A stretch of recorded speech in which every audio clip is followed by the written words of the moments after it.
తెలంగాణ ముచ్చట్లకు స్వాగతము. జ్వరం కొంచెం తగ్గింది. అసలు జ్వరం వచ్చి నాలుగు అంతా ఇట్లా చేదు అయిపోయింది బాగా. ఏం కూర తిన్నా కూడా అన్నీ చేదే ఉన్నాయి. కొంచెం అయితే ఎల్లిపాయ కారం అయితే గోలించుకుంటానా.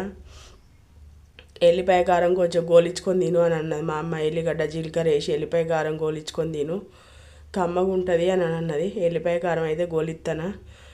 ఎంతమంది తెలుసు ఫ్రెండ్స్ మీకు ఎల్లిపాయ కారం గోలించుకొని తినుడు? మేమైతే ఇట్లా సర్దీలు ఎత్తే ఎల్లిపాయ కారం అయితే గోలించుకొని తింటాం. చూపిస్తా చూడండి.